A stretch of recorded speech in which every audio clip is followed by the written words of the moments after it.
السلام عليكم ورحمة الله وبركاته. الحمد لله حمد الشاكرين والسلام على سيد المرسلين نبينا محمد وعلى آله وصحبه وسلم تسليما كثيرا. We begin by praising Allah subhanahu wa ta'ala, deserving of all praise. It is of course a time of great merit for all of us, inshallah, to be in the blessed 10 days of the great month of Dhul Hijjah. These are times, inshallah, unlike any other times. These are days of merit that supersedes merit in any other time. And that, of course, is a great thing for us to think about just before we begin, about those chances or opportunities or moments of merit.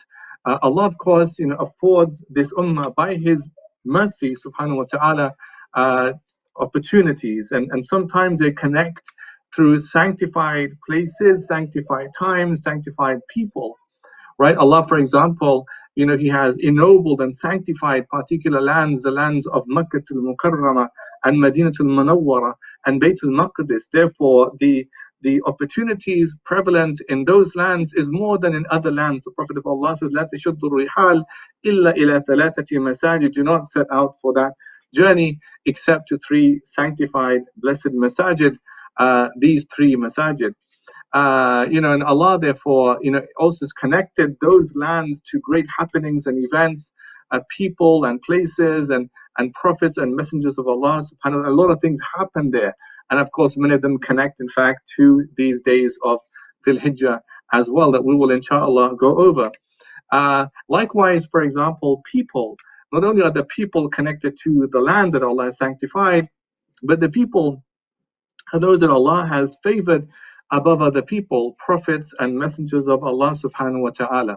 Right? The Quranic narratives, of course, are many of them centered around the happenings, the events of these people, prophets, messengers of Allah subhanahu wa ta'ala. Right? Our seeking of guidance, of course, is connected through the legacy, the narrations, the traditions of these prophets and messengers of Allah subhanahu wa ta'ala.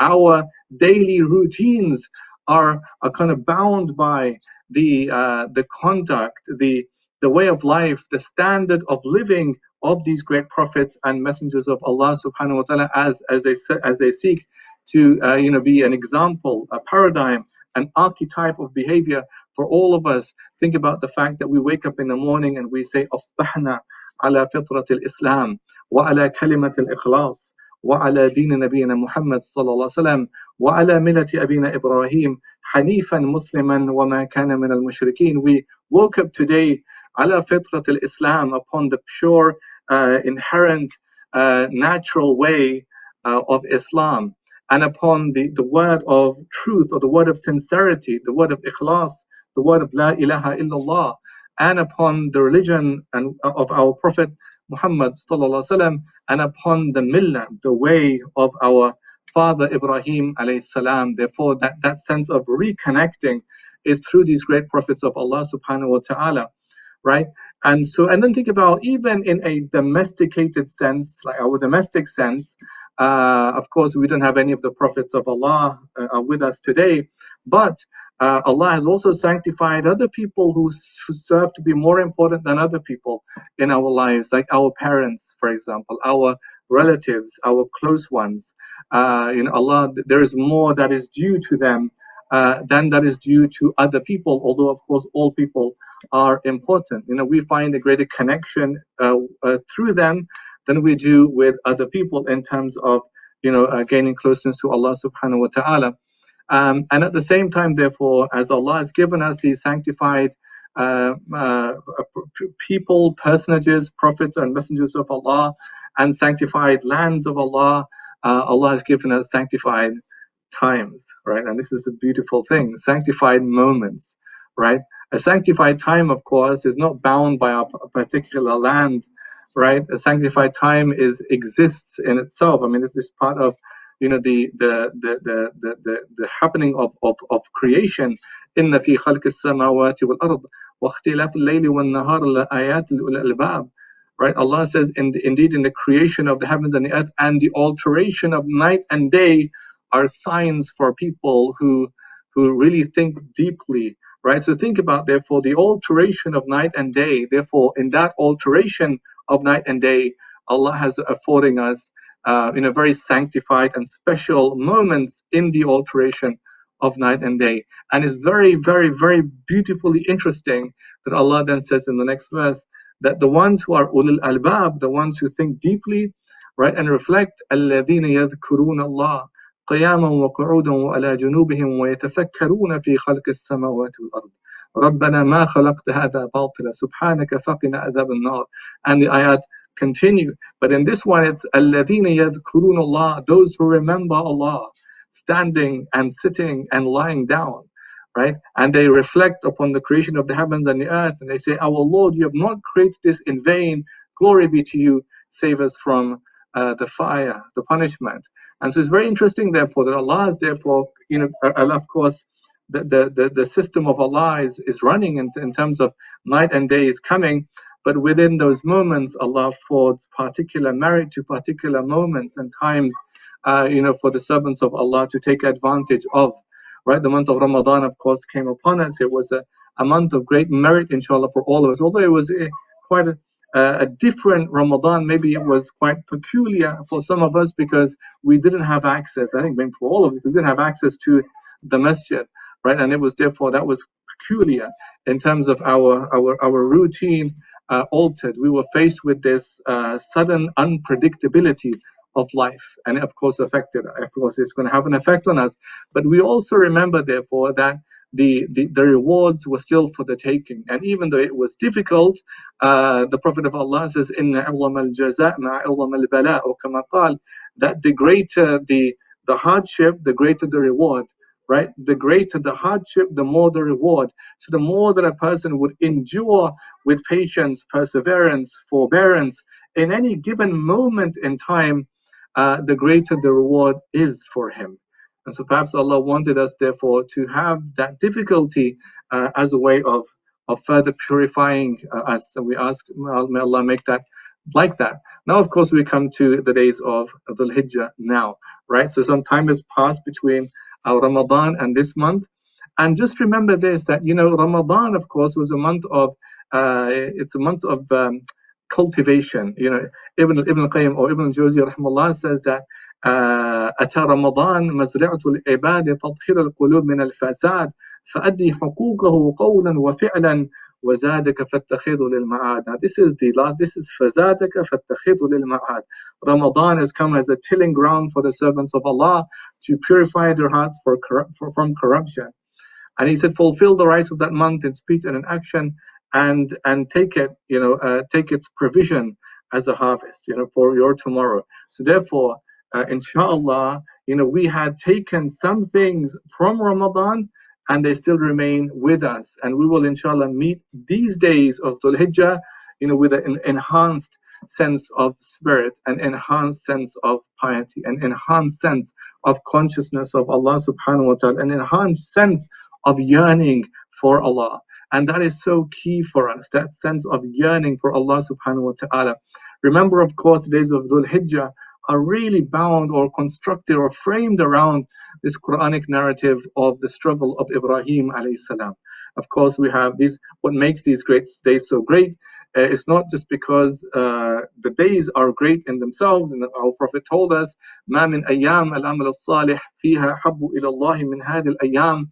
There are no days in which good deeds are more beloved to Allah than those performed in these 10 days. But also because, in these 10 days is also the days of Hajj, right? So days of the great pilgrimage to the house of Allah subhanahu wa ta'ala. But in that narrative of the sacrifice of Ibrahim alayhi salam, when he comes to Allah subhanahu wa ta'ala, and he has to undergo this process of fasting and all of these things, when he comes to Allah, there is an eagerness, of course, in his spirit, in to arrive to Allah subhanahu wa ta'ala, to communicate with Allah. And Allah asks him that what is the rush, O Musa alayhi salam, right? And what about your people, Bani Israel? And Ibrahim alayhi salam says to Allah, وَعَجِلْتُ إِلَيْكَ رَبِّي لِتَرْضَى, that I'm hastening myself to you, O Allah, so you would be pleased, O Allah. Right? That's it. Right? That's the human spirit that Allah wants from all of us. I'm hastening myself to you, O Allah, لِتَرْضَى. So you would be pleased, O Allah. There is nothing more beautiful, more sanctified in life in terms of the enhancing of that human consciousness and spirit, than that the human consciousness and spirit would seek the one that created it, the one that sustains it, the one that nourishes it, the one that provides for it, right? So for that human being, right, to reconnect himself to that path and that way is really where we need to be. And therefore Allah is giving us these moments as a way for us to reconnect with him, subhanahu. And therefore there might have also been, since Ramadan, maybe there's been a bit of a lag, because we tend to adapt and adjust to situations, circumstances, habits. May Allah protect all of us and give us only good habits. But Allah then gives us another chance. Allah gives us another opportunity, other further days. Allah gives us further moments, further ways of fasting, day of Arafah. Allah gives us further actions, the pilgrimage of the Hajj. Allah gives us so much more, because Allah always wants us to go back to Him. And that sense of going back to Allah is like the example of Dawood alayhi salam, because when Allah, in some of the most difficult and testing times and days of the life of our Prophet ﷺ in Mecca, Allah says, "Isbir ala ma yaqulun wadhkur abdana Dawood dhal aid innahu awwab." Allah says, be patient about what they say about you, and remember our servant Dawood dhal aid. He had power, but the scholars say this is a power of obedience to Allah. And Allah says, "Innahu awwab." He was always awwab. Awwab means ar-raji ila Allah, always returning back to Allah subhanahu wa ta'ala. Right? That's the spirit, like Ibrahim, وَعَجِلْتُ إِلَيْكَ رَبِّي لِتَرْضَى. Like Dawood, إِنَّهُ أَوَّابٌ, returning back to Allah subhanahu wa ta'ala. And then Allah says, إِنَّا سَخَّرْنَا الْجِبَالَ. We cause the mountains to remember Allah with him. وَالطَّيْرَ مَحْشُورًا. And the birds above him with him.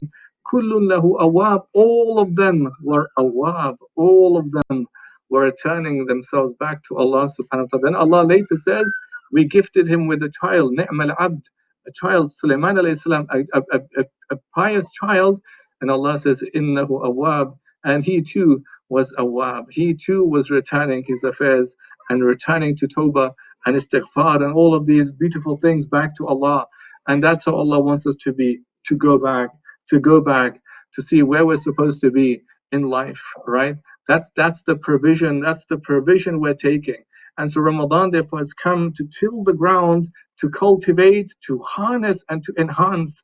And so in the scope of all of that, of course, inshallah, it's going to have its effect on us. We're going to feel that eagerness and that sense of yearning and desiring for Allah subhanahu wa ta'ala. And even if there's been a bit of a lag, Allah then gives us another opportunity. In these days are the best of all days. The Prophet of Allah says that this is the best of all days in the entire year. So imagine, therefore, these days are more meritorious even than the days of Ramadan, more virtuous. The deeds you perform in these days, every act of worship you do, the reward is multiplied up to 700 times. I mean, it's beyond our imagination, right? So everything you recite of the Quran, every letter, every verse of the Quran, every saying of Subhanallah. And by the way, that's what makes this so unique, in the sense that, the human conscious, I think maybe I might talk about this inshallah tomorrow, but the human conscious and spirit is always going to feel distant in terms of its kind of ontology. I mean, the whole purpose of its being, its existential questions of why I'm here and what I'm supposed to do. A heart that is disconnected from remembering the one that created it and sustains it is always a heart that is undernourished. It's a heart that is incomplete. It's a heart that is lacking access. It's a heart that is going to struggle. And therefore Allah gives us these days. The Prophet of Allah says that when these days are the best of all days, ma min ayyam alamal salih, that there are no days in which good deeds are more beloved to Allah than the deeds performed in these 10 days. فَأَكْثِرُوا فِيهِنَّ. He says, so increase in these days of at-takbir, wa-tahleel, wa-tahmeed, of saying of Allahu Akbar, of saying of Alhamdulillah, of saying of La ilaha illallah. These are days of dhikr. These are days of the remembrance of Allah. And that is what nourishes that human consciousness, the human heart, the human soul, the human mind, the human body, the entirety of the human being is in fact kept alive in the spiritual sense, with the remembrance of Allah. And may Allah make these days days of greatness and goodness and value, opportunity for all of us. Let us take the advantage, inshallah, of the great blessing of Allah. And may Allah bless you all. Inshallah, will continue as the days proceed ahead of us, inshallah. And so we will, inshallah, continue, inshallah, tomorrow. May Allah bless all of you. Jazakumullahu khairan. Wassalamu alaikum wa rahmatullahi wa barakatuh.